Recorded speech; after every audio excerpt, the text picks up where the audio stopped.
All right guys, welcome to a quick review of the MG4 XPower. We're actually here charging the car at the moment, so I thought why not pull the camera out and do a quick tour of the car, some of the features I like and some of the features that I like a little less. As part of that, this actually forms a bigger review.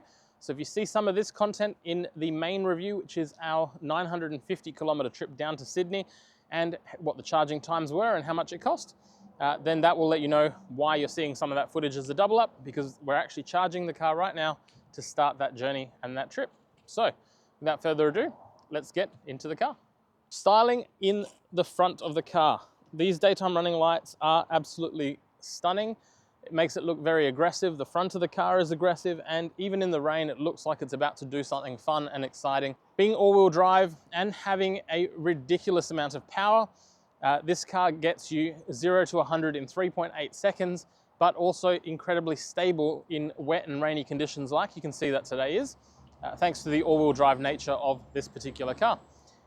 Power, you'll have it in the description, but you have 320 kilowatts worth of power and 600 Newton meters of torque, which will give you a massive get up and go on the MG4 XPower. Let's have a look at the driver's side. Now, moving into the interior, you have a very premium and soft touch combination going on the doors. So soft touch materials there, a very nice lined and padded area here. This soft touch material here, plus your central locking buttons and your power window buttons are all here. Down here, you do have your mirror controls and your vents on both of these sides.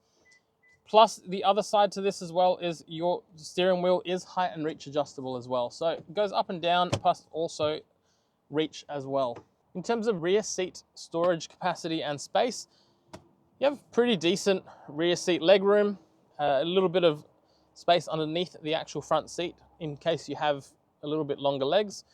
You have some pockets behind the seat back, as well as these little ones up here for your devices, and a relatively comfortable upright seating position as well, which makes it really nice.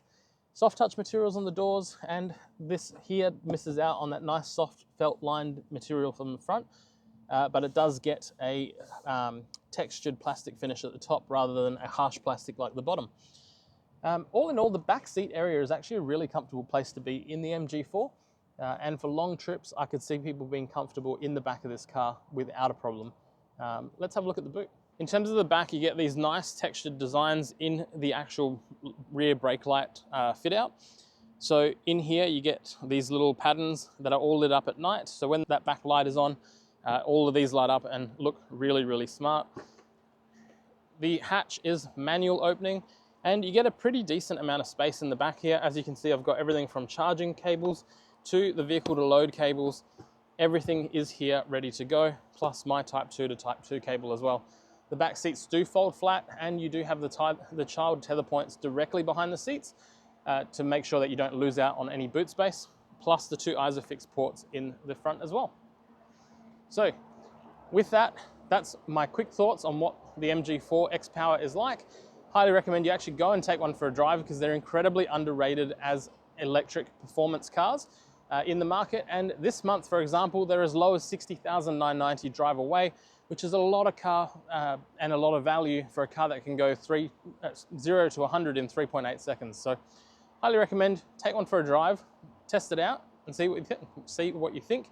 Let me know in the comment section what you think of the MG4 in general, if you've got one or if you've had a drive of one, or if you have a different model to the XPower, which one would you choose?